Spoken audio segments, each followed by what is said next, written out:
Hola a todas las personas que nos ven en este canal. Vamos a darle continuación a la lectura de este libro de Zecharia Sitchin, el 12º planeta.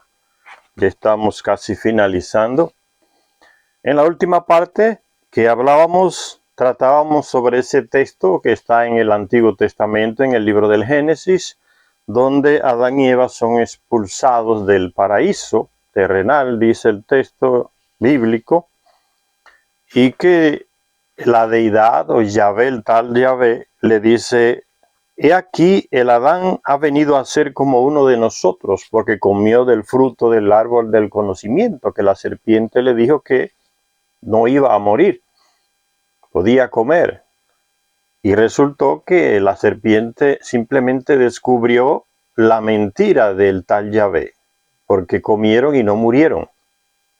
Dice el texto: he aquí, dice Yahvé, el Adán ha venido a ser como uno de nosotros. Está hablando en plural. No tiene nada que ver con la Santísima Trinidad. Eso fue un dogma que apareció ya muy tarde con los papas, los obispos reunidos con el emperador Constantino, y decidieron ese dogma de la Santísima Trinidad. Entonces no se puede relacionar ese plural en el Antiguo Testamento con ese dogma de la Santísima Trinidad para decir, no, que ahí estaba la Santísima Trinidad hablando. Nada, no tiene una cosa que ver con otra. Distantes en el tiempo demasiado para intentar relacionar. Eso es fruto de la ignorancia, intentar relacionar esas expresiones plurales en el Génesis con el dogma de la Santísima Trinidad. Entonces dice el texto del Génesis que dice Yahvé: he aquí, el Adán ha venido a ser como uno de nosotros, a conocer el bien y el mal. Y ahora, ¿no podría alargar la mano y tomar parte también del árbol de la vida y comer y vivir para siempre? Y la deidad Yahvé expulsó al Adán del huerto del Edén. Dice Zecharia Sitchin: como se puede ver en muchas representaciones sumerias primitivas, hubo un tiempo en que el hombre, como trabajador primitivo, servía a sus dioses desnudo. Estaba desnudo, tanto si servía a los dioses su comida y su bebida, como si trabajaba en los campos o en las labores de construcción. Aquí hay una imagen donde se ve a ese terrestre primitivo sirviéndole a los dioses, ¿ven? Le está sirviendo a los dioses aquí desnudo, sirviéndole bebida y comida, y también haciendo los trabajos en las construcciones. Ese era el trabajador primitivo, la primera manipulación genética que hizo Enki, su media hermana y su hijo, sobre ese ser que existía en la tierra. Le transmitieron la genética de ellos y resultó ese ser trabajador primitivo que no tenía esa capacidad civilizatoria, no era un ser civilizado, era como un animal de carga, se puede comparar hoy. Y lo mandaron por miles a trabajar en las minas del sur de África, a extraer el oro, y así sustituyeron a los Anunnaki, que hacían ese trabajo durísimo. Y también lo llevaron a Mesopotamia, como ya dijimos. Enlil fue allá en un aparato que construyó y entró en lo profundo de las minas a secuestrar a cientos de esos trabajadores primitivos y los llevó a Mesopotamia, la región del Edén, donde estaba el famoso jardín, en una de las residencias de Enlil, y los tenía ahí sirviéndoles. Era una bestia de servicio, no se quejaba, no reclamaba de nada, trabajaba hasta que ya no podía más. No era el ser civilizado. Esa fue la primera manipulación genética. El texto bíblico de esa falta de Adán y Eva, como dicen las religiones, el pecado de Adán y Eva, se trata más que nada de la segunda manipulación genética, en que le da la capacidad a ese ser que era híbrido, a ese trabajador primitivo, le da la capacidad genéticamente, le introduce dos tipos de genes que le ayudan a ese ser a procrear. Ese es el conocimiento que adquiere este ser primitivo. La capacidad de reproducirse el mismo. Ya no va a tener que ser reproducido en serie en los laboratorios, en los vientres de las mujeres Anunnaki que se ofrecían, sino que ahora el ser se reconoce a sí mismo, se ve que está desnudo, se tiene conciencia de lo que es, que puede reproducirse y tendrá una descendencia normal, la mujer quedando embarazada, dando a luz con dolor. De eso se trata el texto de este que habla en la Biblia, y no de pecado, de diablo, de una serpiente que habla, que Eva le dio, es la tentadora que le dio la fruta a Adán y comió y pecó el pobrecito. No tiene nada que ver con eso, o sea, un mensaje completamente distinto a lo que nos presentan las religiones. Dice Zecharia Sitchin, comentando ese texto bíblico: como se puede ver en muchas representaciones sumerias primitivas, hubo un tiempo en que el hombre como trabajador primitivo, el hombre con mayúsculas representando al aspecto masculino y femenino, el hombre como trabajador primitivo servía a sus dioses, los llamados dioses que nunca fueron ni son dioses, trabajando desnudo. Estaba desnudo tanto si servía a los dioses su comida y su bebida como si trabajaba en los campos o en labores de construcción. La implicación clara es que el estatus del hombre con relación a los Anunnaki o los llamados dioses no era muy diferente de la de los animales domésticos, como cuando usted tiene un burro, un mulo, un caballo en su casa o en su hacienda para que le cargue, le haga el trabajo duro. En lugar de usted ponérselo en el hombro, se lo coloca en el hombro del caballo, del burro. Ese trabajador primitivo era de esa manera, ¿no? Lo crearon los Anunnaki para quitarse el trabajo duro de ellos, el yugo, como ellos decían, y echárselo encima a las espaldas de este trabajador primitivo. Ese era el relacionamiento que había entre esos llamados dioses, Anunnaki o Anakin, con ese primer terrestre llamado trabajador primitivo. Dice, los dioses no habían hecho más que mejorar un animal existente para satisfacer sus necesidades, los trabajos que tenían que hacer. ¿Acaso la falta de conocimiento no significaría que desnudo como un animal, el recién creado ser se dedicaba también al sexo con los animales? Se pregunta Zecharia Sitchin. Textos sumerios como la epopeya de Gilgamesh sugieren que el comportamiento en la relación sexual era lo que marcaba la distinción entre el hombre salvaje y el hombre humano. Cuando el pueblo de Uruk, una ciudad en la antigua Mesopotamia, quiso civilizar, y de esa ciudad era rey Gilgamesh. Cuando el pueblo de Uruk quiso civilizar al salvaje Enkidu, el bárbaro de las profundidades de las estepas, Enkidu era como un ser humano que era como salvaje y fue creado genéticamente por Enkidu, una criatura de Enki. Vivía entre las bestias en la estepa. Hacía lo que hacían esas bestias. Se relacionaba sexualmente con las bestias, la zoofilia, como se conoce. No tenía relación con humanos. Entonces no tenía el conocimiento como los humanos, como los llamados dioses.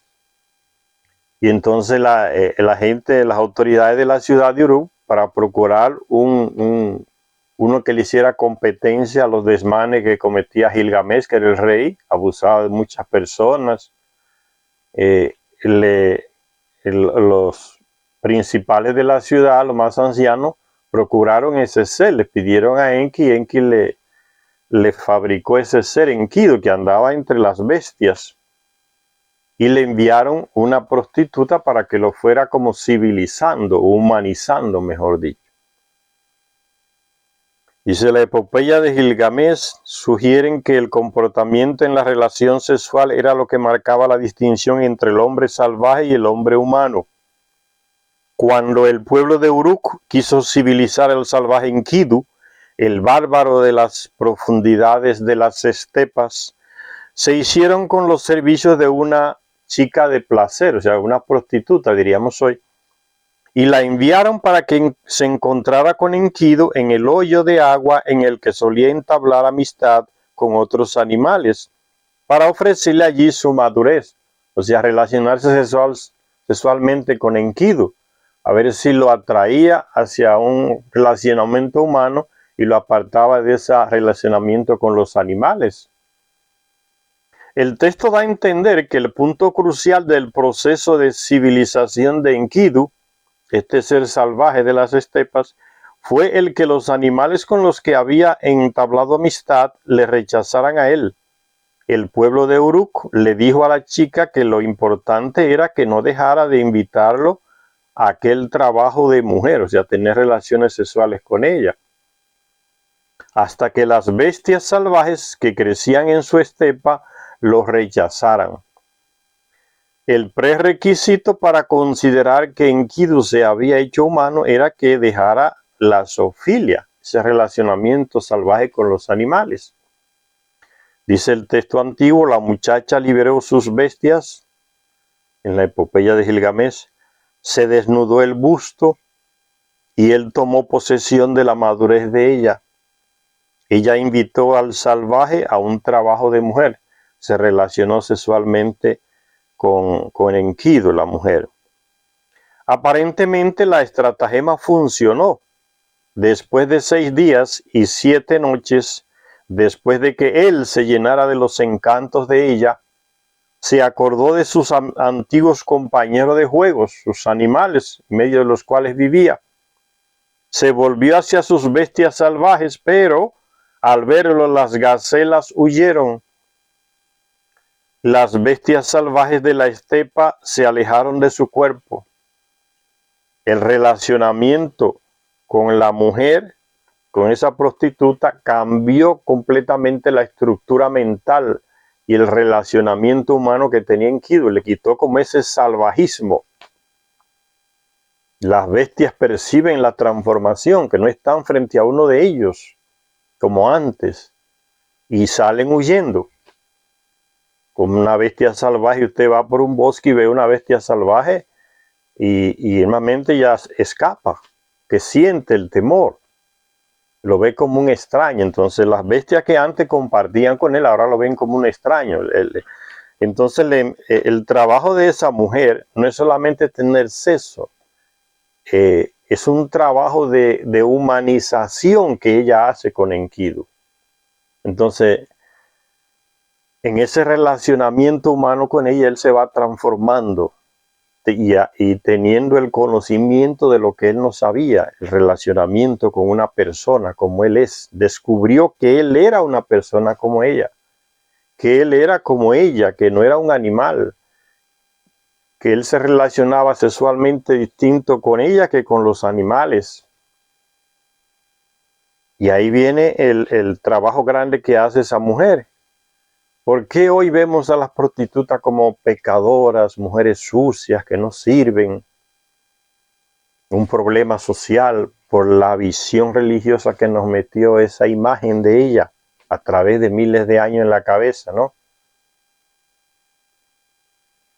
Si ustedes leen los evangelios, van a encontrar, hablando de María Magdalena, las iglesias ya de antemano como tienen ese preconcepto de que ella era una prostituta que Cristo salvó y expulsó los demonios de ella, y ella fue atrás de él como una discípula. Y te dicen que era una prostituta. En los textos evangélicos nunca se dice que María Magdalena fuera prostituta. Esa imagen la transmite la doctrina de las iglesias y confunden a las personas, y como siempre manipulando los textos. La mujer lo transforma, hace un trabajo de mujer, lo vuelve a hacer como un humano, le da una sabiduría. Quien nunca se ha relacionado humanamente, no ir solo a hacer un sexo con un agujero de carne, con una prostituta, no me refiero a ese tipo de relacionamiento. Hacerse amigo de una prostituta te da una riqueza enorme. Es la mujer que más conoce el hombre, el masculino, las actitudes, las debilidades, las contradicciones del hombre, la psicología masculina. Esa mujer es como una clínica de terapia. En ella ese hombre desahoga todo lo que él es, que va más allá de un simple deseo sexual. Ella conoce la miseria, que ni las esposas conocen a un hombre como lo conoce una prostituta. Porque hay una apertura, el relacionamiento con ella va haciendo que él se vaya abriendo humanamente, como no lo hace con la esposa o con las amigas. Ahí él suelta todo. La mejor psicóloga humana es la prostituta. Ella transforma al hombre cuando él no la usa como un objeto y no se reconoce el trabajo de esa mujer socialmente. ¿Por qué? Por la influencia de las religiones, la condena. Viene de ahí, de la interpretación equivocada de esos textos bíblicos antiguos, que tienen su original en textos sumerios, y que en la Biblia, en el Génesis, están muy resumidos, que lleva a la confusión, y encima está la manipulación que ha hecho el monoteísmo sobre esos textos bíblicos. La imagen que se transmite a través de las religiones es manipulada, ¿no? Que por esa mujer entró el pecado al mundo, que ella fue la tentadora, la que tentó al pobre hombre que estaba allá tranquilo. Ella le llevó la fruta y él comió porque ella se la ofreció. En el video antiguo le hablaba mucho de esa ideología que la iglesia creó. Y el hombre la asume y la mujer también la asume, como que es así. Y por ahí entró el pecado. Y entonces hasta los que no han nacido son pecadores también. Es una locura, una esquizofrenia, ¿no? Todo el mundo es culpable. Y eso justifica entonces la llegada de Cristo para liberarnos de ese pecado. Otra mentira también, Cristo no vino a liberar a nadie de ningún pecado, ni a inmolarse por la salvación de la gente. Cristo vino a hacer un trabajo específico y lo condenaron por eso. Las mismas autoridades religiosas. Entonces la manipulación sobre el aspecto femenino humano es lo que contamina todo, es ella. Y cuando una muchacha sale con unas calzas cortas, una falda corta, el hombre se siente con el derecho de ir a estuprarla y abusarla y violentarla. Porque la imagen que la religión ha transmitido inconscientemente a través de siglos lo lleva a eso, ¿no? Ella es la que me está tentando. ¿Por qué no se tapa? Toda esa estupidez está en la cabeza de mucha gente y viene de las religiones, señores. La religión es que ha metido todo eso en la cabeza de la gente. Y la gente no se para reflexionar. Hay gente tan ignorante que te dice, no, de religión no hay que hablar. Una cosa que es lo que permea la vida completa de nuestra civilizaciones, las religiones. Sea cualquiera de las tres, la mahometana, la judía, la católica, cristiana. La religión manipula todo y llega un momento en que la mujer es como el demonio. Es el lobo que siempre está perdiendo y queriendo perder a los corderos, como dicen los evangelios, ¿no? Cuídense de los lobos. Ustedes van a predicar, van en medio de lobos. Y la doctrina en los seminarios donde se forman los sacerdotes y las iglesias cristianas tienen esa misma imagen, ¿no? Las mujeres son las lobas. Por eso usted va a encontrar muchas autoridades religiosas que en la misma ignorancia violenta, porque es violenta, obispos, cardenales, diciéndole a la gente cuando un sacerdote se compromete con el pueblo, como hacía Jesucristo, defendiendo a los más pobres, la iglesia se molesta, las autoridades de la iglesia se molestan. Dice, este hombre hay que sacarlo de acá. Y le dicen, mándele y lo dicen claramente, mándele una mujer que lo saque. ¿Ves? La imagen de que la mujer es la que lo le va a destruir lo que Dios le dio. Viene todo influenciado por esa interpretación equivocada de esos textos antiguos. La mujer es la pecadora. Ella es la culpable. Entonces la mujer asume eso y se lo cree. Y el hombre peor entonces.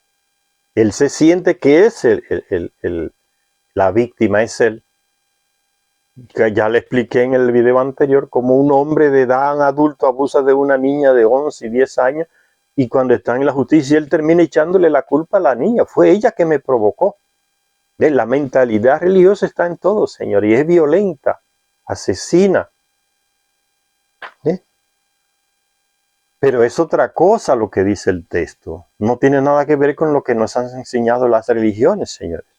Y Secharia Sitchin va a ir poco a poco aclarando la situación, aclarando el texto. El sentido verdadero. Dice Secharia Sitchin, la afirmación explícita, la relación sexual humana provocó un cambio tan profundo en Enkidu que los animales con los que tenía amistad se alejaron de su cuerpo. No solo huyeron, sino que también rehuyeron el contacto físico con él. Ya no lo ven como un salvaje, lo ven como un humano, y entonces se esconden, se escapan de él. Lo transformó relacionamiento con esa mujer, lo transformó completamente.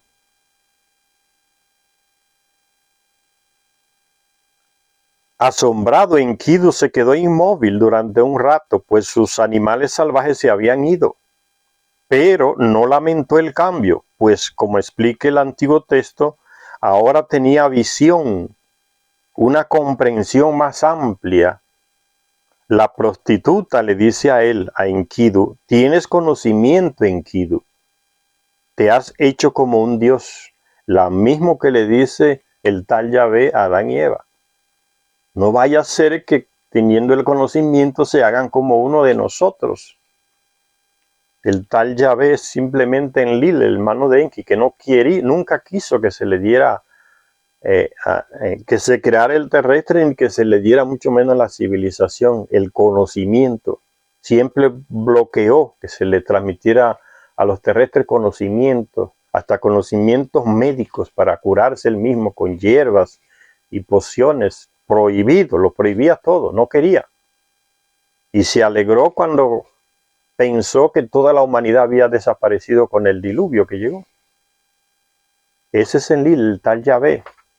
Y la serpiente que la iglesia nos ha presentado como el demonio, el diablo, la tentación, es el benefactor.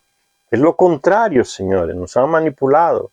La serpiente es la imagen de Enki, que fue el que hizo la manipulación genética para que el terrestre diera un paso más y sea civilizado y pudiera procrear. Era híbrido. Y el terrestre descubre, tiene el conocimiento de que él puede procrear. Ya sabe que está desnudo. Diferente a aquel trabajador primitivo que servía desnudo y no percibía el hecho de estar desnudo. Era como un animal, sirviéndole a ellos, como ya se vio, en las casas, en las minas, el trabajo en las construcciones, desnudo, un animal desnudo. No tenía una visión sobre sí mismo, no tenía el conocimiento como lo tienen los Anunnaki. Se conocen ellos mismos. Y ahí viene la mentira del tal Yahvé.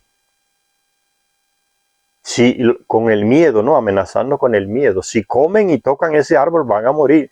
Y la serpiente llega y aclara que ese Enki es mentira, ese es un mentiroso. Y lo mostró con la práctica, porque ellos comieron y no murieron. Al contrario, se les abrió el conocimiento y descubrieron que estaban desnudos y se cubrieron. Entonces hay que tener eso en cuenta, señores. Las religiones manipulan todo para controlar con el miedo. El miedo al infierno, el miedo de que va a perder tu alma, el miedo no sé de cuánto. Y viven de ese miedo, de esa ignorancia de las personas. Le quitan la responsabilidad a la persona.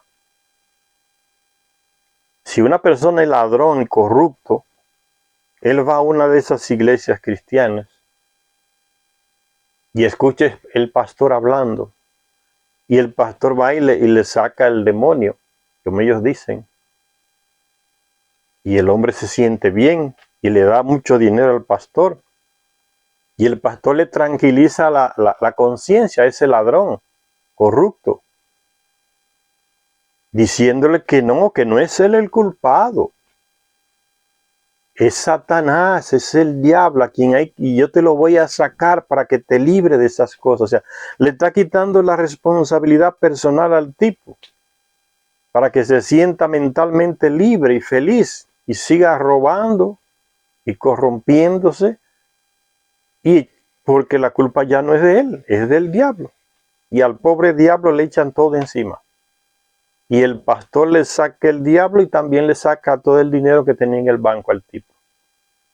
Ellos viven de eso, las religiones, Señor. Y la gente se cree, ¿no? Todo eso es disparate y esas mentiras. No abre los ojos.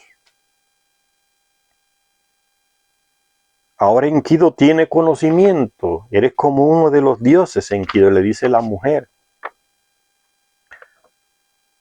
Las palabras en este texto mesopotámico, ¿ve? El texto bíblico es mesopotámico y más antiguo, es sumerio. Por eso en el texto mesopotámico y en el texto sumerio aparece ese relato del llamado pecado original, ese disparate que han inventado las iglesias para controlar a la gente, y aparece con más detalles cómo fue realmente, porque el original es ese, el que tiene los más detallados, más detalles. Las palabras en este texto mesopotámico son casi idénticas a las del relato bíblico de Adán y Eva, lo que le dice la prostituta a la mujer a Enkidu. Te has hecho como uno de los dioses, Enkidu, tienes conocimiento. O sea, el trabajo psicológico que esa mujer hace, terapéutico para transformar esa bestia en un ser humano, eso no se ve a veces. Y el trabajo que hace esa mujer en la calle. Y a veces, señores, el trabajo que hace la mujer a nivel sexual es tan profundo que transforma a la fiera. Y eso se aplica hoy, señores. Hay muchas mujeres que tienen un hombre que es alcohólico, violento con los hijos y con las hijas. Le da golpe, las amenaza. Llega un momento que casi está la bomba está casi explotando y la mujer calma al tipo, al animal, lo lleva a la cama y le ofrece el sexo, tranquilizando el salvaje. Está haciendo el mismo trabajo. Y vive en ese viacrucis de tener que estar tranquilizando ese salvaje constantemente. Alcohólico, violento, viciado. Y eso no se valora, eso no se ve. Ella lo humanizó como un dios, lo hizo ser como uno de los llamados dioses Anunnakis. Tienes conocimiento, Enkidu, te has hecho como un dios. La misma frase que usa el tal Yahvé para Adán y Eva, ¿no? No vaya a ser que se vuelvan como uno de nosotros, teniendo el conocimiento, y alarguen la mano para tomar el árbol de la vida, del árbol de la vida. ¿Qué significa? Tener el ciclo vital de los Anunnaki, el ciclo de vida de ellos, que está ligado directamente a las órbitas de su planeta, como el nuestro está ligado a la órbita de nuestro planeta. Una vuelta de nuestro planeta Tierra alrededor del Sol es un año en nuestras vidas. 100 vueltas de nuestro planeta alrededor del Sol, 100 órbitas, son 100 años en nuestra vida. Y los de Nibiru igual. El Nibiru pasa por aquí nuestro sistema solar cada 3600 años. Y eso es un año en la vida del Anunnaki. Por eso el Anunnaki que está aquí en la Tierra, los terrestres creen que ellos no mueren, que son dioses, que son inmortales. Porque pasan generaciones y generaciones y generaciones y el tipo sigue ahí. Ya tiene más de 3.600 años y sigue ahí, joven. Porque 3.600 años para ellos es un año. Porque es una vuelta de su planeta alrededor del Sol, de nuestro Sol. Esa es la diferencia, no hay nada extraño en eso. Por eso el terrestre que fue engañado por ellos diciéndole que eran dioses, lo ven como que son eternos, le decían los eternos. Entonces son la misma palabra que le dice esta prostituta, esta mujer, a Enkidu, lo mismo que le dice el tal Yahvé a Adán y Eva, ¿no? No vaya a ser que vayan a ser como nosotros, teniendo el conocimiento ya, serán como nosotros, conocedores del bien y del mal. Si esto tan solo significa que el hombre había llegado a reconocer que tener relaciones sexuales con animales era incivilizado o malo, ¿por qué Adán y Eva fueron castigados por abandonar esta práctica, la zoofilia?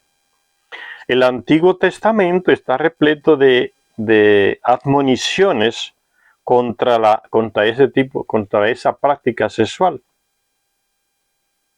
Y es inconcebible que el aprendizaje de una virtud pudiera provocar la cólera divina. Sechara allí está comentando el texto bíblico, dándole el verdadero sentido, explicándonos. El conocimiento, entre comillas, dice Charya Sitchin, que el hombre, en mayúscula, en su aspecto masculino y femenino, el hombre, el conocimiento que el hombre obtuvo en contra de los deseos de la deidad que no quería, que comiera del árbol del conocimiento, o sea, que conociera algo. No es que comiera una fruta material, no es nada de eso. En el texto bíblico no se habla de fruta, no se menciona ninguna fruta, es una imagen. Y hay gente tan tapada de la cabeza en las iglesias que hablan de la manzana y no se menciona ningún tipo de fruta en el texto bíblico. No sé quién se inventó eso de la manzana. En la Edad Media, los pintores y la ignorancia en las iglesias sigue con esa imagen. Y como que la manzana es el órgano sexual de la mujer, porque ella se lo ofrece al hombre y él no puede rechazarla y peca también. Entonces la causa del pecado es ella. Entonces esos disparates lo tiene mucha gente en la cabeza. Porque ha sido la prédica de las iglesias, manipulando los textos. Y sigue diciendo ese Charya Sitchin, era algo bueno para el hombre el tener conocimiento, aunque esa deidad no quería. Por eso dice Charya Sitchin, una de las deidades, porque habla nosotros, será como nosotros. Son ellos los Anunnaki que están hablando, en Lili y algunos más, que no querían el proceso que Enki estaba haciendo. Era algo bueno para el hombre, pero algo que sus creadores no deseaban que tuviera. Hemos leído detenidamente entre líneas la maldición contra Eva para captar el significado del acontecimiento. La segunda manipulación. Se trata en el texto bíblico de la segunda manipulación genética. Enki manipula otra vez genéticamente a ese ser terrestre y le da los genes que le dan la capacidad de procrear. Ahora pueden tener hijos.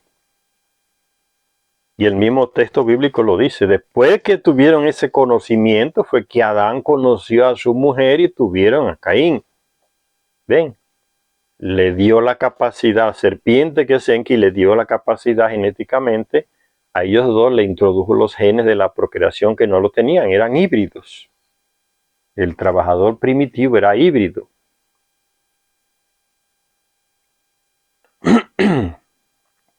Y dice el texto del Génesis, y a la mujer le dijo, el tal Yahvé, multiplicaré enormemente tus sufrimientos por tu embarazo.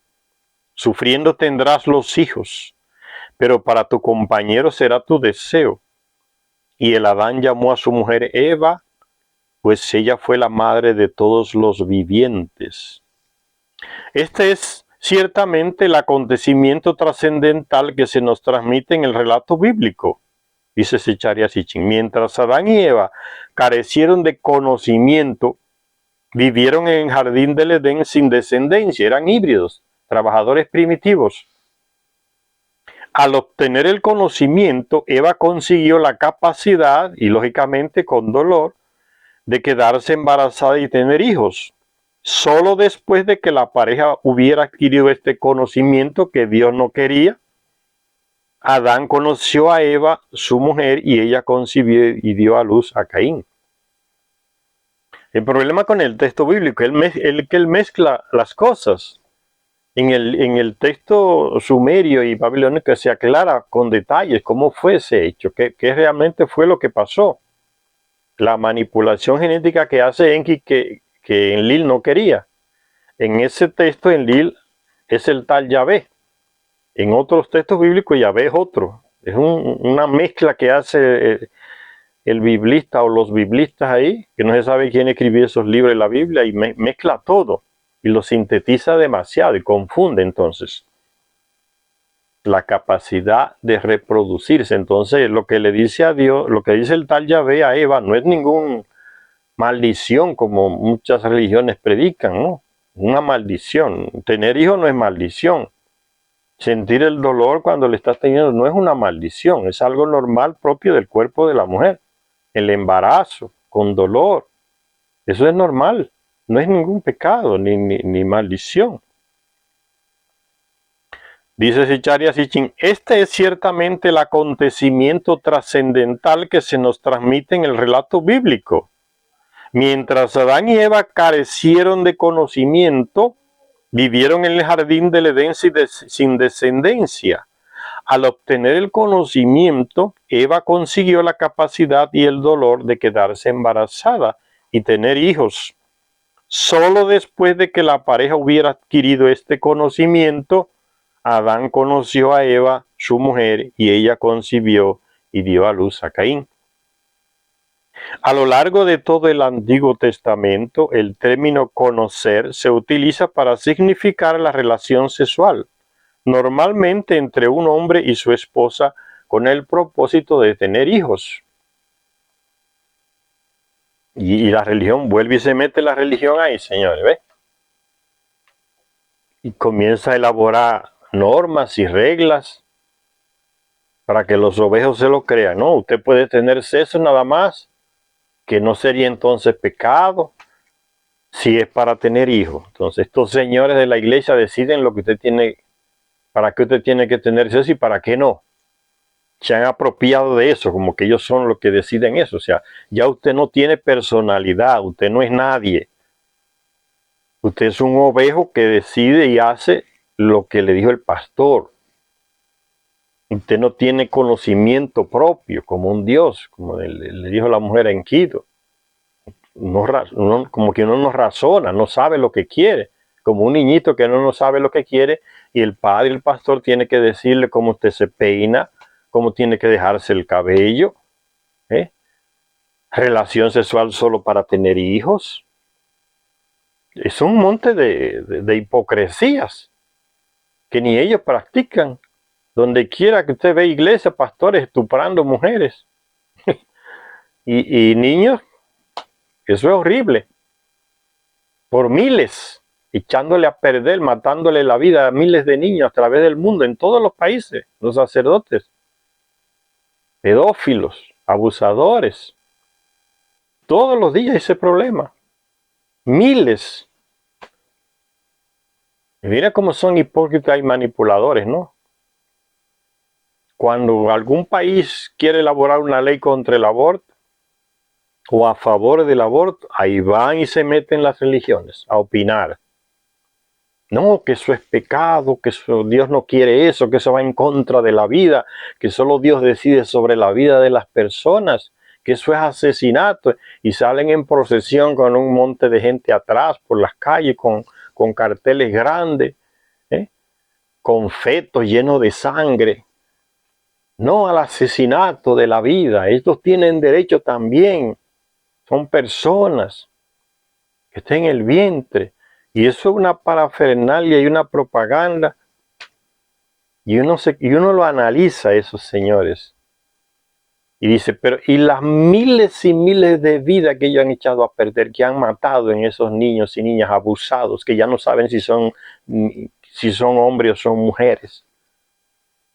Y que ninguno de esos sinvergüenzas ha sido llevado a la justicia. Que esas vidas ¿por qué no salen a protestar y a hacer procesiones y marchas. Esas vidas que ustedes mataron por miles y siguen matando. No sale ni uno a hacer, ni hablan de eso, ni mucho menos a hacer procesiones por las calles, ni a protestar por el derecho a la vida. Le acabaron con la vida de esos niños. Niños que tienen 80 y 90 años y siguen con el mismo trauma, le echaron a perder la vida. Y no dicen absolutamente nada, la pura hipocresía. Y hay gente que va detrás de esos estúpidos. Eso no es vida para ellos. Decidieron sobre la vida de miles de niños y se le echaron a perder. Y ahora salen con esos carteles, no, defendiendo la vida y los derechos de los otros, de los niños, de los recién nacidos, de los que no han nacido. Señores, abran los ojos, la religión lo permea todo, uno puede caer en esa estupidez de que de religión no se habla. Por eso es lo que permea la vida humana, señores. Y los políticos se dejan engañar, se les mete un miedo en las venas, no se sabe, pues la ignorancia. Usted es un político, usted fue electo por el pueblo, no para que represente a tal o cual iglesia, a tal o cual religión. Eso queda fuera de cuestión. Usted no es representante en ninguna iglesia, usted representa al pueblo como un político para que legisle políticamente, no religiosamente. Y entonces se deja manipular de los obispos, de los pastores, y aprueban las cosas que esas iglesias le dicen o les exigen.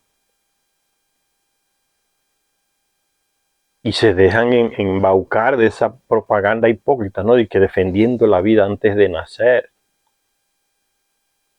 Señores, abren los ojos, que eso viene de lejos, esa manipulación religiosa sobre la mente de las personas. Asesinos. Y los miles que siguen asesinando diariamente, violando y estuprando desde siglos hasta el día de hoy, señores. Estos señores de las iglesias no salen a protestar por eso. Entonces Echaria Sitchin dice que ciertamente ese es el punto trascendental del relato bíblico. No es nada que tenga que ver con pecado original, ni con culpa, ni con serpiente, ni con infierno, ni con nada. Que la serpiente es el diablo, Satanás, que estaba ahí, tentó a la mujer. Porque ella entonces el sexo débil. Por eso que la serpiente fue con ella primero, porque ella es la debilidad humana que está en la mujer. Y las mujeres se creen el cuento y los hombres también. Y los padres y las monjas luchan la vida entera contra su propio cuerpo porque ellos sienten que la carne es débil, como dicen, ¿no? Y eso es doctrina, la carne es débil, el espíritu es fuerte.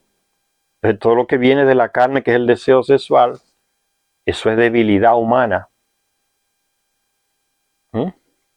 Toda esa estupidez lo tiene la gente en la cabeza, señores. Y hace que muchos se vuelvan esquizofrénicos, ¿no?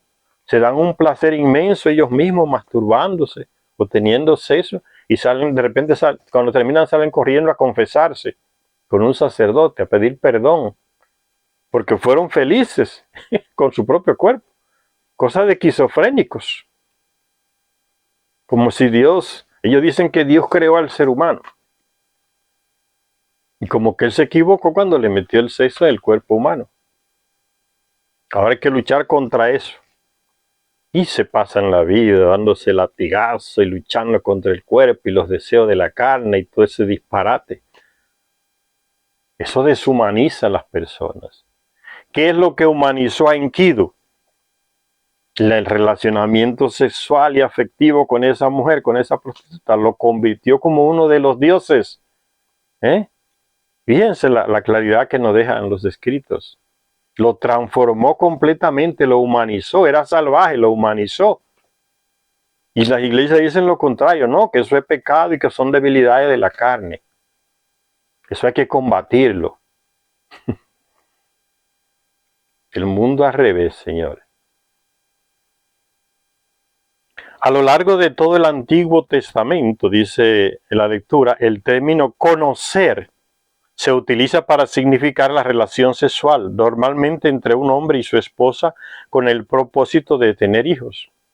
Como ya les dije, ¿no? Las iglesias se han apropiado del derecho de decirle a usted si debe tener relación sexual para tener hijos o si no. Y la gente se acepta esa estupidez.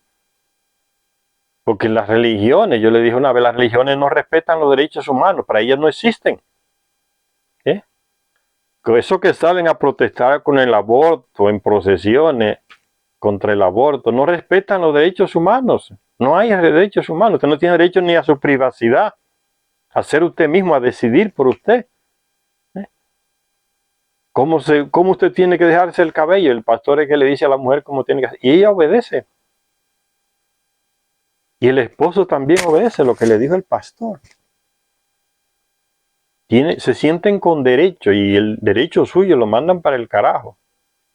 Usted que es adulto y puede decidir su vida, el pastor siente que él es el que tiene que decidir sobre usted. O el padre.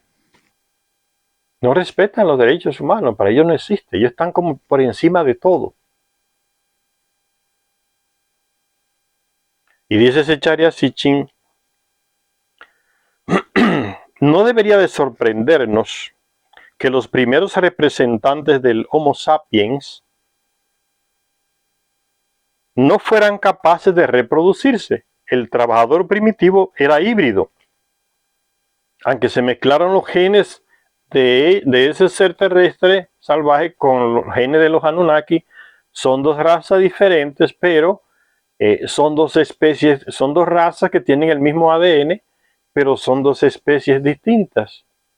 Y Zecharia Sitchin nos va a poner el ejemplo de los mulos y las mulas, que son híbridos. Dice, no debería de sorprendernos que los primeros representantes del Homo sapiens, el trabajador primitivo, que andaba desnudo como un animal sirviéndole a los Anunnaki en las minas, en las casas, en las construcciones, fuera cual fuera el método que utilizaran los Nefilim para infundir su material genético en la estructura biológica de los homínidos que seleccionaran para este objetivo, el nuevo ser no dejaría de ser un híbrido. Aunque tenían el mismo ADN, eran especies distintas. Un cruce entre dos especies que, aunque emparentadas, eran diferentes, al igual que la mula, un cruce de yegua con asno. Los mamíferos híbridos son estériles. A través de la inseminación artificial e incluso de métodos más sofisticados de ingeniería biológica, podemos producir tantas mulas como deseemos. Solo hay que introducirle el embrión y producir mulas genéticas a través del laboratorio. En el cuerpo de la yegua o de la burra. Incluso sin la relación sexual entre asno y yegua. Pero ninguna mula puede procrear y engendrar otra mula. ¿No será que al principio los Nefilim se dedicaban simplemente a producir mulas humanas para satisfacer sus requerimientos de servicio, de trabajo? Eso era lo que hacían. Reproducir. Recuérdense las 14 mujeres Anunnaki que ofrecieron su vientre para que le introdujeran ese óvulo fecundado con las características masculinas y femeninas y daban a luz mujeres y hombres, pero esas mujeres y esos hombres juntos no podían reproducirse, tenían relaciones sexuales sí, pero no quedaban embarazadas porque eran híbridos. Por eso esas mujeres Anunnaki tenían ellas que reproducir a esos seres en serie, en cantidad.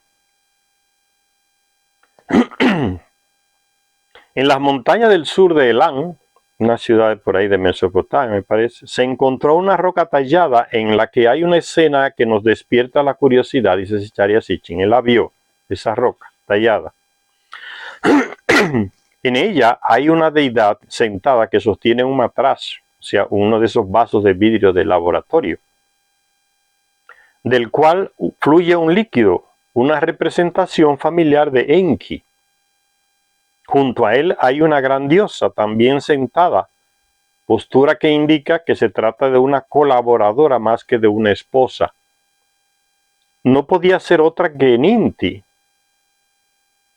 la que le ayudó a crear a los terrestres. la diosa madre o diosa del nacimiento. Ambos están flanqueados por diosas menores, una reminiscencia de las diosas del nacimiento de los relatos de la creación, que se ofrecieron con su vientre para reproducir ese trabajador primitivo, que era híbrido. Delante de estos creadores del hombre hay filas y filas de seres humanos, cuyo rasgo más notable es que todos ellos parecen iguales, como hechos en un mismo molde. Aquí está la imagen. Bien. Esta es la imagen de que nos está hablando ese Chareño. Miren, cantidad de seres que tienen la misma apariencia, como hechos en un molde.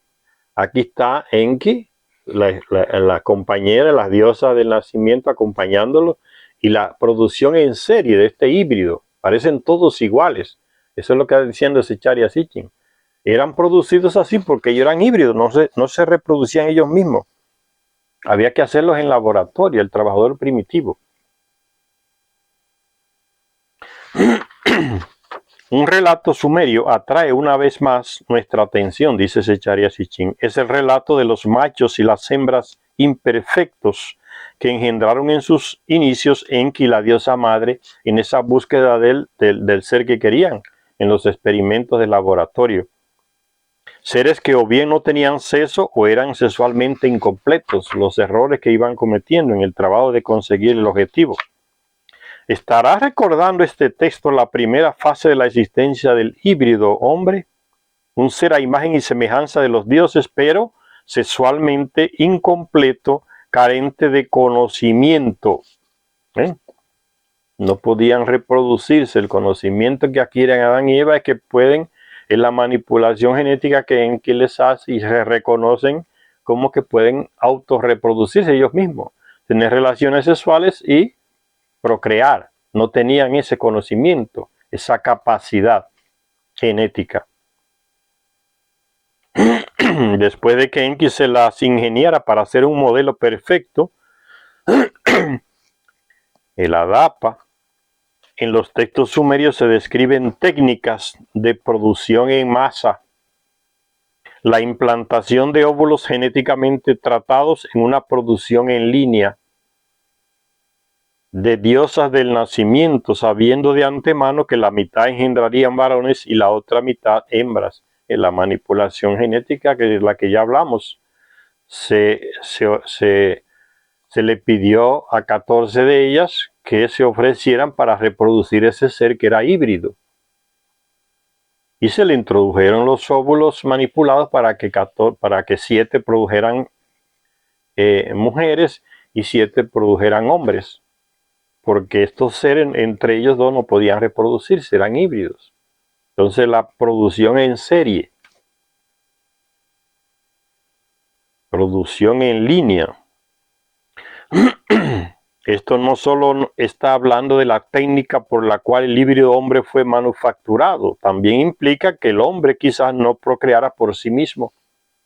Se ha descubierto recientemente que la incapacidad de los híbridos para procrear proviene de un déficit en las células reproductoras. Nos está hablando de, fíjense, una lección de genética que nos está dando Enki en lenguaje sencillo.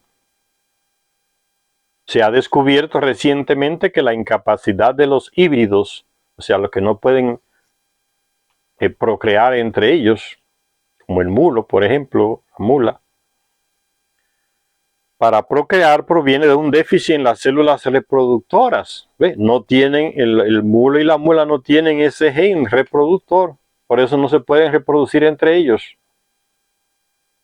¿Quién produce el mulo o la mula? El asno con el caballo o la yegua con el burro. Entonces dice que se ha descubierto recientemente que la incapacidad de los híbridos para procrear proviene de un déficit en las células reproductoras. Faltan los genes reproductores en el híbrido. Aunque todas las células contienen solo una serie de cromosomas hereditarios, el hombre y otros mamíferos pueden reproducirse porque tienen 2 series de cromosomas en sus células sexuales, el esperma masculino y el óvulo femenino. Pero los híbridos carecen de este rasgo único. En la actualidad se están haciendo pruebas en ingeniería genética para proporcionar a los híbridos una doble serie de cromosomas en sus células reproductoras, con el fin de hacerlos sexualmente normales, o sea que puedan reproducirse entre ellos. ¿Fue eso lo que el Dios, cuyo epíteto era la serpiente, hizo con la humanidad? Eso fue lo que Enki hizo, es lo que Enki hizo. Enki, que tiene símbolo de la serpiente. No representa ni al diablo, ni a Satanás, ni al mal. Eso es la manipulación religiosa del texto. Es Enki haciendo el trabajo genético en esos dos seres humanos y introduciéndoles los genes que le faltaban para que se reprodujeran entre ellos, la capacidad reproductora. Solo después de ese conocimiento que se le introduce es que Adán y Eva pueden tener hijos, a Caín. La serpiente bíblica, dice Secharia, y si no era claro, está un humilde y literal serpiente, que es simplemente una imagen de Enki. No es que la serpiente hablaban, nunca han hablado las serpientes, señores. No puede ser simplista a la hora de analizar estas cosas. La serpiente bíblica no era, claro está, una humilde y literal serpiente, pues pudo conversar con Eva. Sabía la verdad acerca del tema del conocimiento y debía tener la suficiente categoría como para no vacilar en dejar por mentiroso a la deidad Yahvé, su medio hermano, que no quería que el ser terrestre tuviera esa capacidad, ese conocimiento. Fíjense cómo las religiones usan los textos bíblicos para manipular la opresión de la mujer, el ser débil, el que se deja llevar de la tentación y el que le echa a perder la vida al hombre, porque lo hace pecar también. Esa es la imagen religiosa que se ha transmitido. Esos señores que salen a hacer fiestas, a hacer procesiones con fotos de feto defendiendo la vida. Esa ideología la han creado ellos mismos. La mujer es el sexo débil. Es una niña eterna que el hombre, el pastor, tiene que decirle cómo tiene que vestirse, cómo tiene que peinarse, llevarle la vida, guiársela. Es un ser inútil. Así está en nuestra cultura, ¿no? Así se le dice, el sexo débil. Hay que ser burro o leer poco para creerse esa mentira, señores. Coloca a una mujer delante de un hijo que se le está muriendo, una mujer con los brazos así, flaquito, débil. Y el hombre, el esposo. Y se está muriendo el hijo. Y el hombre se queda con el hijo un tiempo y la mujer ahí cuidando su hijo que está. El hombre se va a dormir y la mujer no duerme, amanece con su hijo. Es parte de ella, no quiere que se le vaya. ¿Quién es el fuerte, señor? ¿El que se fue a dormir o el que amaneció y dejó su sueño a un lado y amaneció con su hijo ahí? ¿Quién es el fuerte, señor? El problema es que el machismo hace que la fuerza se mira a partir de los brazos del hombre. Qué cosa más estúpida, ¿no? Como yo tengo los brazos más gruesos, más pecho, entonces soy el más fuerte. Esa es la categoría que se usa, la categoría puramente masculina, para medir lo que es fuerte y lo que es débil. Eso es una estupidez. Partiendo de ese punto de vista, nunca se llega a buen término. Siempre ella va a ser la débil. Porque todo parte del cuerpo del hombre, ¿no? El análisis ya parte del cuerpo de él. Ya el análisis ya está con ese preconcepto, sale directo del masculino. No es neutro ese análisis, ya está distorsionado. El fuerte es él, la débil soy yo. Entonces el peor daño es cuando la mujer asume esa ideología y se ve a sí misma así. El hombre le da golpe y golpe y ella siente que el que la puede proteger a ella es él. La está matando. Pero como él es el fuerte, ¿no? Y las religiones apoyan eso, son las que han promovido esa ideología en la mente de las personas, señores. Son las religiones. La serpiente bíblica, dice Zecharia Sitchin, no era, claro, está una humilde y literal serpiente. Nunca han hablado, nunca han reflexionado. Ustedes no ven la serpiente aquí hablando y reflexionando y diciendo, no, lo que dijo Dios es mentira, eso es un mentiroso, no es así. Una serpiente que analiza tanto, usted piensa que va a ser una serpiente normal y corriente como la que se arrastran por la tierra. Y sigue la manipulación, que Dios condenó a la serpiente a que viva arrastrándose. ¡Qué estupidez! Las serpientes siempre han sido así. Es la manipulación religiosa del texto para sustentar la idea machista, judía, católica, islámica igual. Puro machismo, señores. Usted se me tapa la cabeza, se me tapa el cuerpo, se me tapa la cara. Yo puedo andar desnudo, no importa, yo soy hombre. Sí, porque si la mujer anda un poco destapada ya provoca al hombre sexualmente. El hombre nunca se pregunta qué siente la mujer cuando él anda con el pecho para afuera. Como que ya no siente nada. Es un ser insensible. Es la misma cosa. El mismo deseo por el cuerpo humano. ¿Y por qué usted tiene que andar desnudo y yo tengo que taparme? Porque usted es el que impone la ideología. Y la religión lo refuerza. Y ya no es el hombre que habla, entonces Dios. Que así lo mandó Dios, dice. Y los estúpidos se creen esas creencias, esas ideologías machistas, señores. Hay que abrir los ojos, avanzar. Y el relato bíblico dice,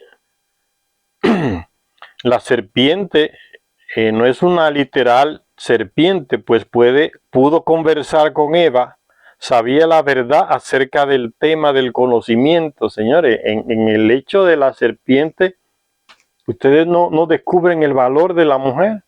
Es la mujer la primera que reta, que se resiste al mandato de esa deidad egoísta y mentirosa.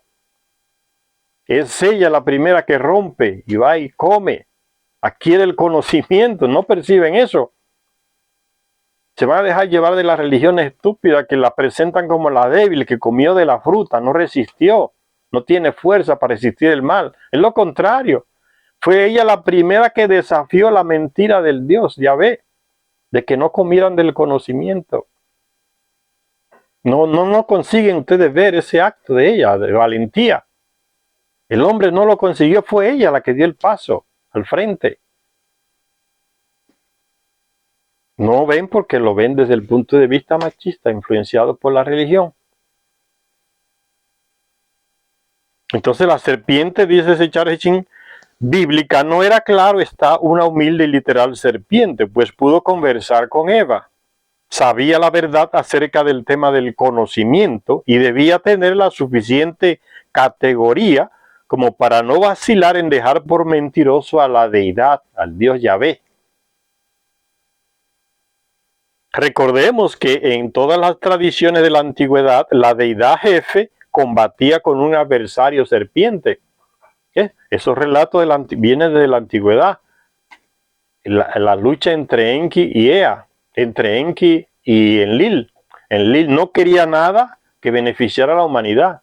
Ni siquiera que aprendiera a curarse él mismo con hierbas, con remedios. No quería, que se murieran mejor. Conocimiento menos, prohibido, que no se le dé conocimiento. Y Enki luchando para dárselo, haciendo como la serpiente, saliéndosele a los planos de Enlil. Que es la misma serpiente que le dice a Noé para que se salve y así no perezca la raza humana.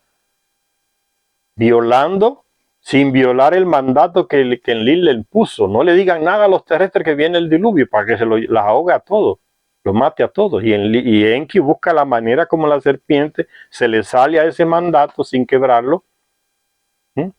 Y va a la casa de Noé y le dice, te estoy hablando a ti, paredes, escucha bien. Cuando Elín le reclama, dice, no, yo no, Enki le dice, yo nunca le dije a Noé que se salvara, yo hablé fue con una pared, yo no rompí el mandato tuyo de que no se le avisara. La serpiente esquivando las maldades de Enlil contra la humanidad, las decisiones de Enlil injustas contra la humanidad, quería que desapareciera todo lo que era humano. Dice, recordemos que en todas las tradiciones de la antigüedad, la deidad jefe combatía con un adversario serpiente. Un cuento cuyas raíces se remontan indudablemente a los dioses sumerios, Enlil y Enki, esa lucha que pasó a sus hijos, pasó a sus nietos y a sus bisnietos. El relato bíblico revela muchas pistas de su origen sumerio, incluida la presencia de otras deidades. El Adán se ha hecho como uno de nosotros en plural. La posibilidad de que los antagonistas bíblicos, la deidad y la serpiente, sean Enlil y Enki, se nos antoja del todo posible, dice Zecharia Sitchin. Como hemos descubierto, su antagonismo se origina en el momento de la transferencia del mando de la tierra a Enlil, aunque Enki había sido el verdadero pionero de la misión de ellos aquí en la tierra. Fue el primero que llegó con un grupo de ellos y comenzó a realizar todo el trabajo. El padre de él, Anu, padre de Enlil, también lo sustituyó injustamente por Enlil. Y ahí se acirró el conflicto por el poder. A Enki lo desterraron a África y a Enlil lo dejaron como el jefe ahí en Mesopotamia. Y ahí viene esa rivalidad, se acirró. Eso se reproduce en esas leyendas antiguas, ¿no?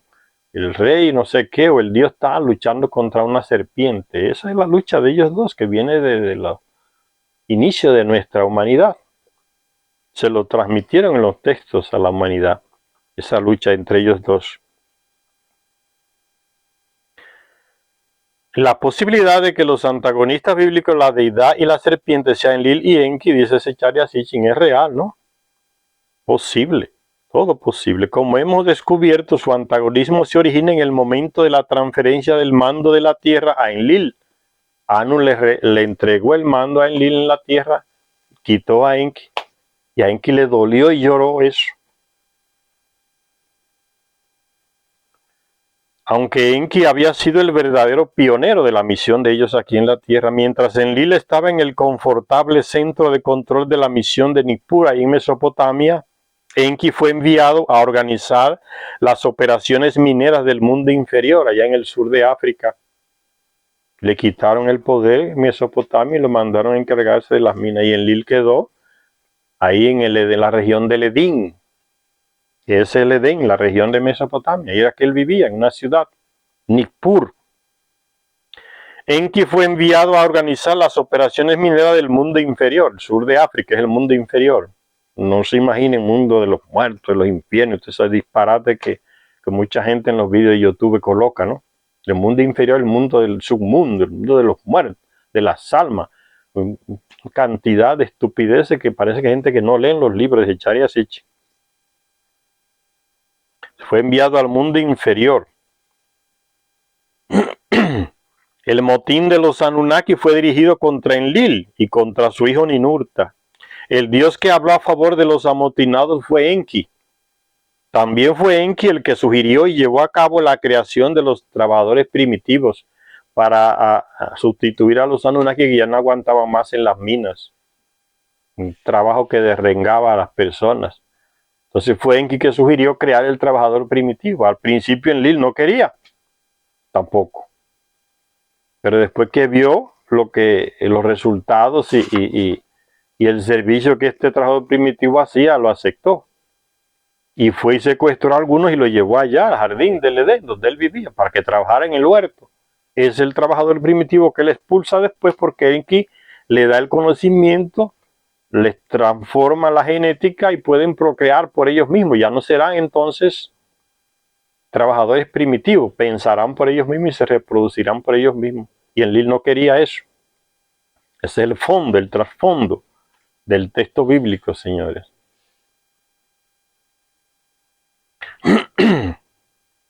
Dice, también fue Enki el que sugirió y llevó a cabo la creación de los trabajadores primitivos.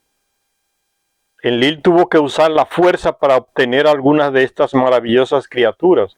Fue allá con su aparato, como ya dijimos en la lectura anterior, y se metió hasta en lo profundo de las minas y secuestró a cantidad de esos trabajadores primitivos y se los llevó a Mesopotamia.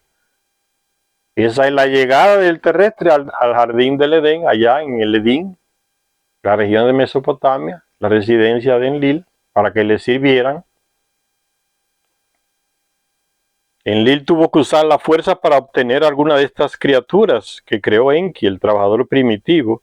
A medida que los textos sumerios van tomando nota del curso de los acontecimientos humanos, Enki emerge por regla general como el protagonista de la humanidad, mientras que Enlil es el que le impone disciplina a los nuevos seres cuando no se convierten en su claro antagonista, buscando destruir el ser que Enki creó.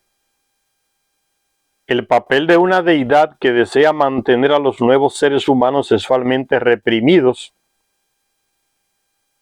y el de una deidad que desea y es capaz de ofrecerle a la humanidad el fruto del conocimiento, les encajan a la perfección a Enlil y a Enki respectivamente. De eso trata el texto bíblico, señores. Esa lucha entre Enlil y Enki para beneficiar o no beneficiar a ese ser humano creado por Enki. Eso es lo que refleja el relato bíblico de Adán y Eva en el paraíso. Ese es el subtracto y no las manipulaciones religiosas que se han hecho de esos textos. Una desgracia que le ha caído encima a nuestras sociedades, sobre todo a las mujeres. Una vez más, los juegos de palabras sumerios y bíblicos vienen en nuestra ayuda, dice Secharia Sitchin. La palabra bíblica para serpiente es Nahash, pero esta palabra proviene de la raíz NHSH, que significa descifrar, descubrir. De manera que Nahash también podría significar el que puede descifrar, el que descubre cosas. Eran los atributos de Enki. El hacedor de cosas, Nudinmut, el que hace cosas. Y un genio. Hacía de todo que uno puede imaginarse. Un epíteto correspondiente a Enki, el científico jefe. El dios del conocimiento de los Nefilim o Anunnaki o Anakin. Trazando paralelismos entre el relato mesopotámico de Adapa, que obtuvo el conocimiento pero fracasó en conseguir la vida eterna, ese Adapa es el hombre civilizado, que Enki se relacionó sexualmente con una de esas mujeres primitivas y nació Adapa, un ser civilizado. Él fue el modelo. Se relacionó con dos mujeres. Nació una niña llamada Titi, que en la Biblia sería la Eva, y nació Adapa, que la Biblia confunde con el Adán, que sería el hombre primitivo. Ese Adapa, hijo de Enki, una maravilla de mente, inteligentísimo. Ese es el origen, el modelo del hombre civilizado. Que Enki tuvo que escondérselo a Enlil, diciéndole que no tenía nada que ver con ese ser, que ese ser apareció en la estepa, en el desierto. Y Enlil no se creyó mucho el cuento, pero se maravilló. ¿Cómo es posible que naciera en este planeta un ser así inteligente como nosotros? Habla nuestro idioma, puede aprenderlo. Enki le metió el cuento a Enlil porque sabía de la agresividad de Enlil. No quería que el ser humano avanzara. Trazando paralelismos entre el relato mesopotámico de Adapa, que obtuvo el conocimiento, pero fracasó en conseguir la vida eterna.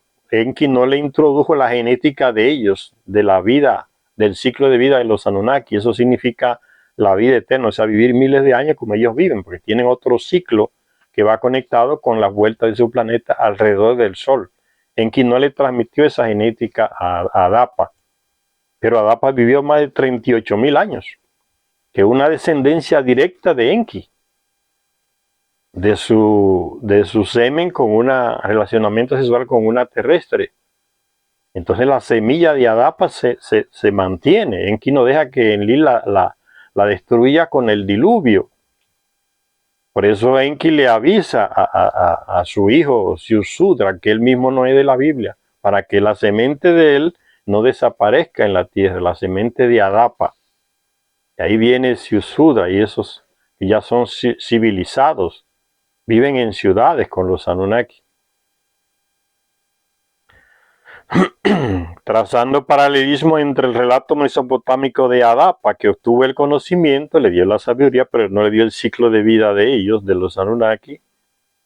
No, por eso dice, fracasó en conseguir la vida eterna y el destino de Adán. Un tal es el Langdon, en un libro que escribió llamado Mitología Semítica, reprodujo una imagen descubierta en Mesopotamia que trasluce fuertemente el relato bíblico. Una serpiente enroscada en un árbol, señalando su fruto. Los símbolos celestes son significativos. En lo alto está el planeta del cruce, Nibiru, que simboliza al rey Anu, que reina ya en Nibiru, el padre de Enki. Cerca de la serpiente está el creciente de la luna, que simboliza a Enki. Aquí está la figura de la que está, la figura de la serpiente, no la tengo aquí ahora. Está aquí, ¿ve? A eso se está refiriendo Enki. El símbolo de Enki. Aquí está Nibiru, y el símbolo de la serpiente mirando al fruto. El símbolo de Enki. Ese símbolo después con el tiempo se convertiría en el símbolo de la medicina. La serpiente enroscada como en ese árbol.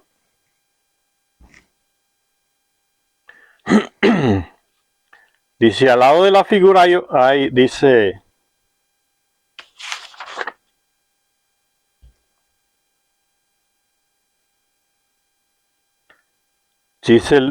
continuando la lectura, dice que ese tal Langdon, en su libro Mitología Semítica, reprodujo una imagen descubierta en Mesopotamia que trasluce fuertemente el relato bíblico. Una serpiente, el relato bíblico de Adán y Eva y la serpiente, a eso se refiere. Una serpiente enroscada en un árbol señalando su fruto. Los símbolos celestes son significativos. En lo alto está el planeta del cruce, Nibiru, que simboliza al rey Anu. Cerca de la serpiente está el creciente de la luna, que simboliza a Enki. Más relevante para nuestros descubrimientos es el hecho de que en los textos mesopotámicos el dios que finalmente concedía el conocimiento a Adapa no era otro más que Enki, la serpiente, el que transmite el conocimiento a la humanidad. Y ahora la iglesia la pone como el diablo, el tentador, el que hace a la mujer ser débil, pecadora. Miren cómo deforma completamente todo la bendita religión esa. Una considerable comprensión, es un texto antiguo que se está leyendo aquí, una considerable comprensión perfeccionó para él. La sabiduría le había dado, a él le había dado conocimiento, la vida eterna no se la había dado, es Enki, a su hijo Adapa. Solo que como yo le dije una vez, los Anunnaki se relacionaban con las mujeres terrestres, tenían hijos, tenían descendencia, pero esa descendencia nunca sabía que su padre era un Anunnaki. La mujer no lo comunicaba a nadie, ni al esposo, cuando le pegaba los cuernos con el dios Anunnaki al esposo. Nunca lo comunicaban. No sé por qué, quizás por miedo a los llamados dioses, pero el hombre, el esposo y los familiares de ella y de él veían claramente que la criatura que nació, el niño o la niña que nació, no era de un terrestre, porque le brillaban los ojos como los Anunnaki, la piel blanca como ellos, el cabello blanco como ellos. Así era Moisés, así era Siusudra, el Noé de la Biblia, era hijo de uno de ellos. Y las mujeres lo escondían por miedo, porque entonces ese hijo del Anunnaki vivía pensando que era servidor del Anunnaki, de su propio padre, y no hijo, nunca sabía que era hijo de ellos. Alexandre Magno, el gran conquistador, era un hijo de un Anunnaki. Él lo descubrió Porque en el palacio de su padre Felipe, allá en Macedonia, esa era una comidilla diaria. Los chismes. Usted no es hijo del rey Felipe, tu padre es un sacerdote egipto que vino aquí, se disfrazó del rey y tuvo relaciones con la reina. Por eso cuando él se hace mayor y va y toma el trono, cuando matan a su padre, Alejandro Magno va conquistando, y cuando llega allá en la península palestina, él se desvía, en lugar de seguir hacia Siria, atacar al rey, Darío creo que era, él se desvía hacia Egipto a procurar unos sacerdotes oraculares que le dijeron: sí, te estamos esperando, Alejandro, tu padre es Amón-Ra, que era el dios en Egipto, Amón-Ra, el dios, un Anunnaki, conocido como Amón-Ra, que su centro era en Mesopotamia, en la ciudad de Babilonia. Amón-Ra en Egipto, y en Mesopotamia, como se le decía, Marduk, hijo de Enki, primogénito de Enki, que lo tuvo allá en Nibiru con esposa, y lo trajo aquí a la tierra. Marduk, el Amón-Ra de Egipto, era el mismo. Los Anunnaki tienen esa capacidad de transformarse y tomar el rostro de otra persona. Uno no se imagina qué tecnología es esa, porque estamos a millones y millones de años lejos de ellos, de la tecnología que ellos tienen. Eso mismo sucede en los relatos que hace el que escribió la Ilíada, la guerra de Troya, cómo los dioses se transforman. Cuando el héroe de Troya sale a combatir con Ulises, que era hijo de un Anunnaki también, un hombre grandísimo y fuerte, Ulises, el guerrero griego, o Aquiles, Ulises no Aquiles. El que está el hijo del rey de Troya era Príamo, sale a combatir con Aquiles. Dice, la diosa fulana era uno de los Anunnaki, se transformó y tomó el rostro de un amigo del hijo del rey de Troya, y apareció corriendo al lado de él, y entonces aquel se alegró porque ya eran dos compañeros contra Aquiles, que era súper poderoso, lo perseguía con una lanza, a Príamo, y Príamo pensaba que quien iba al lado de él era un compañero de él, que una de las diosas tomó la figura de ese compañero. De repente desapareció el compañero y él se vio solo de nuevo. No encontró el compañero por ningún lado. Y ahí lo mata Aquiles. Estaba solo. Tienen esa capacidad de transformarse en otra persona, tomar el lugar. Y en varios relatos de antigüedad están esas capacidades de ellos. Tomar, cuando Eneas huye de Troya, y ya por aquí, por Italia, también aparece esa transformación. Hay que leerse esas obras, son ellos actuando todavía aquí en el planeta, en medio de nosotros los terrestres. Capacidad de transformarse en otra persona, cambiar el rostro. Uno no se imagina eso porque uno no tiene el nivel tecnológico de ellos, a millones y millones de años. Es como que tú llevas un celular frente a un indígena que vive en la selva, que no sabe ni siquiera qué es la electricidad, y tú le muestras un celular con una foto de él mismo, se espanta y sale corriendo. ¿Qué es esto? ¿Cómo tú le explicas a él esa tecnología? No hay manera. Tu capacidad no da para entender eso. Dirá que usted le secuestró el espíritu de él, o el alma, ¿verdad? Entonces imagínense ese caso para entender esa capacidad de los Anunnaki. ¿Qué otras cosas tendrán que uno ni se imagina que tienen? Vamos a ir terminando entonces esta lectura. Y ahí está hablando entonces de lo que Enki le transfirió a su hijo Adapa, le dio el conocimiento, incluso fue llevado a Nibiru. Anu lo mandó a procurar porque Enki metió el cuento para que Enlil no se molestara con Enki de que ese ser inteligente y civilizado apareció en en el desierto. Mentira, él lo crió en su casa, escondido.